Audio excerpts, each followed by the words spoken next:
E aí, meu povo? Então, pessoal, é o seguinte, eu andei meio distante esses dias, né? Tava pesquisando uns temas legais pra gente poder fazer o vídeo. Tive que tomar algumas providências na minha vida pessoal, então demorou um pouquinho pra eu postar vídeo novo, desculpa. Nos últimos dias, a humanidade tem ficado muito assustada com a possibilidade de uma boa parte da população mundial simplesmente deixar de existir por causa de um vírus. Então você vê vídeos que a gente não sabe se são mentiras, se são verdade, de gente caindo lá na China, no metrô, gente caindo no meio da rua, vitimados pelo coronavírus. Alguns profetas do Apocalipse já começam a alardear que é o fim dos tempos, que Jesus está voltando. Nós temos um vírus cujo potencial de contágio é muito grande. Alguns dizem, inclusive, que essa é a pior pandemia de todos os tempos. De todos os tempos? Peraí, de todos os tempos mesmo? Que história que é essa? A gente já teve muita coisa já que a humanidade passou durante esses períodos da história, e é justamente sobre isso que a gente vai falar hoje. Então eu já vou advertir vocês que se vocês tiverem o coraçãozinho assim meio afobado, não é muito interessante assistir esse vídeo, porque a gente só vai falar de doença e algumas são muito piores do que você imagina, inclusive piores do que o coronavírus. Hoje nós vamos falar sobre 5 epidemias que arrasaram a história da humanidade. Eu sou Vitor Veiga e esse é o canal Que História é Essa? Nossa, assim você me mata. Ai, se eu te pego, ai, se eu te pego, ai. A humanidade já esteve muitas vezes ameaçada de ser extinta. A única coisa que impediu que isso acontecesse foi a nossa enorme cachola, que sempre providenciou uma forma de sobrevivermos. Nesse vídeo mostraremos algumas doenças que tiveram potencial para isso, mas nós conseguimos achar uma forma e sobrevivemos. Confira agora um ranking das piores epidemias da história a partir da sua letalidade, ou seja, pela quantidade de mortos por ano. A lista está de arrepiar os cabelos da churela, já vou avisando, uma verdadeira briga de gigantes. Você sabe qual foi a doença mais letal da história? Não? Então prepara a pipoca, dá seu like, se inscreve e ativa as notificações e vamos lá. 500 graus de puro fogo, santo e poder. Em 1960, a Etiópia tomou um susto com uma doença que é até conhecida do mundo inteiro, inclusive era conhecida da própria Etiópia, que é a febre amarela. Na época, a gente já tinha alguns casos relatados. A história mostra que os casos mais antigos de febre amarela são de 1778. Pode ser que essa doença seja ainda mais antiga, então a gente não tem uma ideia mais ou menos de quanto que surgiu. O que a gente sabe é que em 1960 até 1962, a febre amarela fez pouco mais de 60 mil mortos na Etiópia. E essa foi uma epidemia que chamou a atenção de toda a humanidade para a importância da imunização. Por quê? A Etiópia foi um caso particular porque ela não tinha passado por um processo de imunização como várias outras nações. Na época, já existia a vacina. Só que é o que eu falei, como a Etiópia não passou por um processo de imunização, eles ficaram mais suscetíveis e houve essa quantidade de vítimas. Então é importante a gente falar sobre a precaução que a gente toma diante de uma pandemia, justamente porque a gente pode aprender com outras nações, sim, e é importante nós observarmos os exemplos delas para tomarmos a melhor decisão. Permaneço sem amor, sem luz, sem ar. Na história, nós temos evidências de que a tuberculose vem matando desde 8000 a.C., em populações pequenas. Mas a gente sabe que à medida que a humanidade vai criando grandes conglomerados, a tendência dessa doença a espalhar é cada vez maior. Na antiguidade, de vários povos, como os egípcios, os templários, os sarracenos, nós temos em praticamente todos os povos antigos algum exemplar de pessoa que morreu de tuberculose. Mas o salto mesmo da tuberculose, é justamente sobre esse período que nós vamos falar, ocorreu entre 1850 a 1950, quando ela vitimou mais de 1 bilhão de pessoas. Se hoje, por exemplo, 1 bilhão de pessoas morresse, a gente estaria falando de 1/7 da humanidade. É muita gente. Então, esse boom aconteceu justamente por causa da Revolução Industrial. Então, de 1850 para cá, as pessoas já tinham uma ideia já de como que ela funcionava, como que a doença funcionava. Em 1940, eles descobriram que a isoniazida tinha eficácia no tratamento da tuberculose. E a partir de então é que se começou o enfrentamento. Até lá, até 1950, a tuberculose matou 1 bilhão de pessoas. Agora, se você acha que essa doença ficou no passado, você está muito enganado, porque até hoje 3 milhões de pessoas, em média, morrem justamente por causa da tuberculose. E ela contamina mais ou menos 7 milhões de pessoas todo ano. Então, de 7 milhões de pessoas, 3 milhões vêm a óbito. Isso dá 45% de todo mundo que pega tuberculose morre. Estou morrendo por dentro. Varíola é outra veia de guerra que está tentando livrar o planeta da gente já também há muito tempo. A gente já sabe que desde 1346, pelo menos, a varíola está tentando matar a gente. Ainda existe muita discussão de onde ela tenha surgido, mas a gente não pode descartar a letalidade dela. De cada 10 pessoas que pegavam varíola, pelo menos 3 morriam, ou seja, 30% das pessoas que pegavam varíola morriam. Na história, inclusive, já suspeitaram que um episódio chamado de a Praga de Atenas, que ocorreu em 430 a.C., foi ocasionada por varíola. Hoje a gente sabe que, na verdade, foi ocasionada por febre tifoide, tá? Por isso, inclusive, que apesar de uma quantidade menor de mortos por ano, eu ainda deixei a varíola no terceiro lugar, e também por causa da importância histórica dela. Porque graças à varíola, nós temos hoje um mecanismo de prevenção contra a infecção de vírus, bactérias, etc., que até hoje é adotado pelo mundo inteiro, que é a famosa vacina. Foi descoberta por um cara chamado Edward Jenner. O que aconteceu? Na época, ele percebeu que algumas pessoas não estavam pegando varíola, era gente que estava morando no campo. E aí ele foi lá para saber o que estava acontecendo, né? E aí, fazendo pesquisa aqui, pesquisa ali, conversa com uma pessoa, conversa com outra, eles descobriram que as pessoas já tinham pegado uma variação menos infecciosa, menos letal de varíola, e por isso elas não estavam mais suscetíveis àquele tipo que estava matando todo mundo.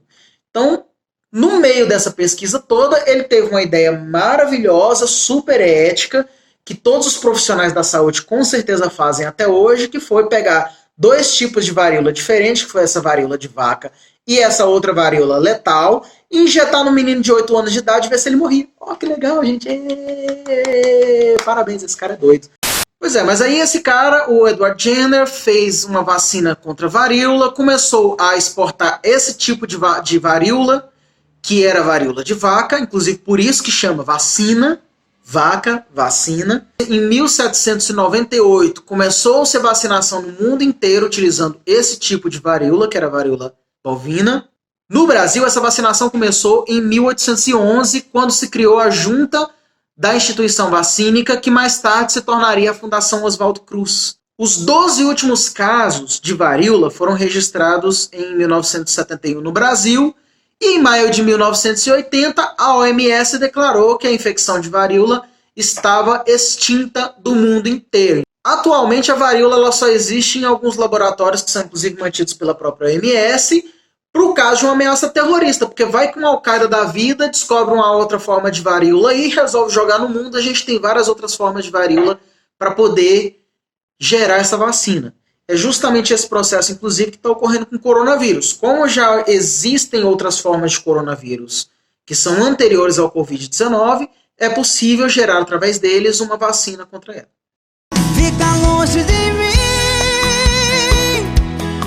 Não me toca, não fala mais nada. Imagina isso se você pegasse uma gripe e morresse. Morte mais besta, né, gente? Não é tão besta assim não, viu, gente? Gripe sempre foi assunto sério para a OMS, principalmente porque no século passado a gente enfrentou poucas e boas justamente por causa, acho que foi literalmente um século atrás. Enfrentamos poucas e boas justamente por causa de uma gripe, que era a gripe espanhola. Então, inclusive é por isso que no nosso passado recente o governo se preocupou tanto com a epidemia nova de H1N1. Então, gente, em 1918 a doença desembarcou no Recife, fez muitas vítimas, inclusive entre elas estava Rodrigues Alves, que era o recém-eleito presidente do Brasil. Assumiu Delfim Moreira, que deu continuidade com o projeto de governo dele, e de 1918 para cá, a gripe espanhola fez um estrago lascado no Brasil, gente. Os ricos, como era de praxe no Brasil, naquela época funcionava da seguinte forma. Se você era pobre, você morava na cidade. Se você era rico, você tinha uma fazenda e morava lá naquela fazenda escondida da humanidade inteira. Então, a doença se espalhou pelas cidades, começou a morrer gente pra caramba, os ricos estavam lá na fazenda deles de boa, enquanto os pobres estavam todos morrendo. Na época, no Brasil, não existia hospital público. Então, hoje a gente vive uma disputa por causa do álcool em gel. Na época, as farmácias estavam vendendo um monte de remédio, de garrafada, um monte de trem, que eles estavam falando assim que era justamente para poder acabar com a gripe espanhola. Agora, você lembra que eu falei para vocês que não tinha hospital público no Brasil naquela época?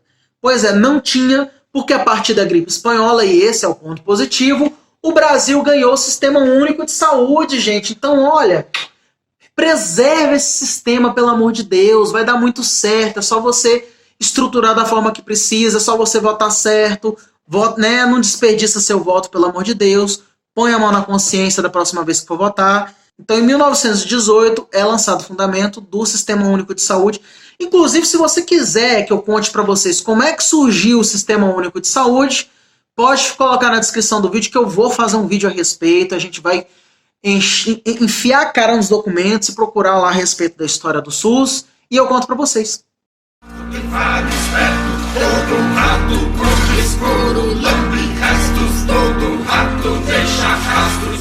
No século XIV, uma doença muito séria se alastrou por toda a Europa e ficou conhecida justamente como peste negra ou peste bubônica, e devastou a Europa como nunca na história da humanidade se havia visto. A infecção era transmitida através do piolho dos ratos, que tinha sido trazido, gente, vocês não vão acreditar quando eu falar, mas existem fortes evidências de que essa população de ratos que se alastrou pela Europa veio justamente da China. Se aproveitando de uma guerra que havia entre os chineses e os mongóis, essa população de ratos começou a entrar nos navios chineses,